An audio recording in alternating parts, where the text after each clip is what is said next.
যখন প্রকৃত সত্য সামনে আসছে তখন কি মমতা বন্দ্যোপাধ্যায় ভয় পাচ্ছেন? কারণ তৃণমূলের পক্ষ থেকে দাবি করা হয়েছিল দিল্লিতে বাঙালিদের উপরে অত্যাচার করা হচ্ছে। মুখ্যমন্ত্রী নিজে দাবি করেছিলেন বাঙালি মা শিশুকে অত্যাচার করছে পুলিশ। কিন্তু আসল সত্য কি না গোটা বিষয়টাই পুরোপুরি ভিত্তিহীন, সাজানো, এমনটাই কে বলেছেন অভিষেক ধানিয়া।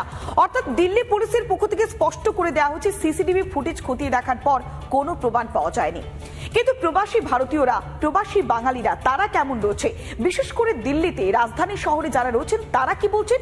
তারা বলছেন যে পশ্চিমবঙ্গের তুলনায় তারা রাজধানীতে ভালো রয়েছেন। কি বলছেন তারা শুনুন একবার। এই মুহূর্তে আমি দাঁড়িয়ে আছি নই দিল্লির চিত্তরঞ্জন পার্কে। চিত্তরঞ্জন পার্ক মানেই মিনি বেঙ্গল, যেটা আমরা সবাই জেনে থাকি, কারণ এখানে বেঙ্গলি কমিউনিটির বসবাস বহু বছর ধরে। এবং এই মুহূর্তে আমি চিত্তরঞ্জন পার্কের 2 নম্বর মার্কেটে রয়েছে, মাছ বিক্রি করে তাদের সাথে কথা বলবো। দাদা, আপনার নামটা? আমার নাম রণজিৎ। এখানে আপনি কতদিন ধরে মাছ বিক্রি করছেন? 22 বছর হয়ে গেছে এখানে। আর আপনার বাড়ি কোথায়? আপনি কি এখান থেকেই না কলকাতা? আমি কলকাতার।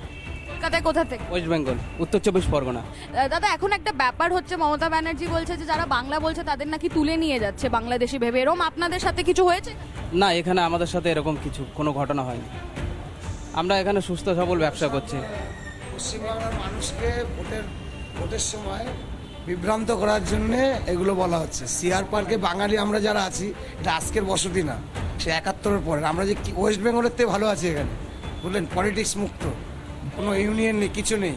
ওগুলো বেকার বলছে সব কথা, ওখানকার মানুষকে ভুল বানানোর জন্য, যাতে আবার উনি সত্তায় আসতে পারে। তাই বাঙালিরা পশ্চিমবাংলা ছেড়ে অন্য রাজ্যে অনেক সুখে আছে।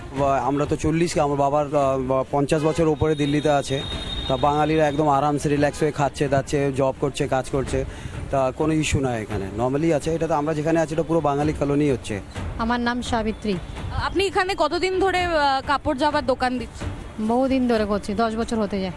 আচ্ছা, এখন একটা ব্যাপার হয়েছে যে মমতা ব্যানার্জি বলছে যে যারা বাংলা বলছে দিল্লিতে, যারা বাংলা কথা বলে তাদের বাংলাদেশি ভেবে নাকি পুলিশ তুলে নিয়ে যাচ্ছে আর খুব তাদের অত্যাচার করছে। এরকম কিছু আপনি দেখেছেন?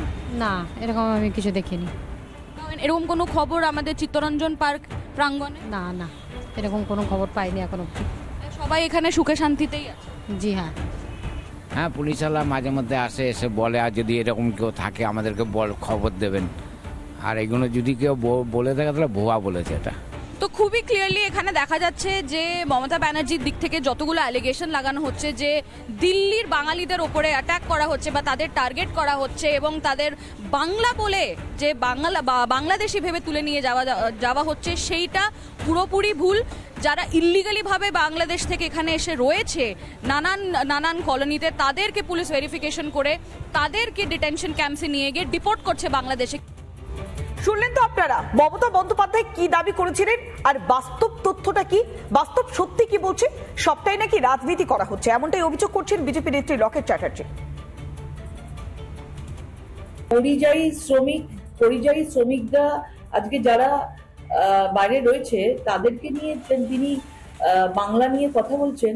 আজকে এই বাংলার বাইরে পরিযায়ী শ্রমিকরা অনেক নিরাপদে রয়েছেন, তারা আসতে চায় না, ফিরে আসতে চায় না। এই সরকার বদলে গেলে তারা ফিরে আসতে চায়।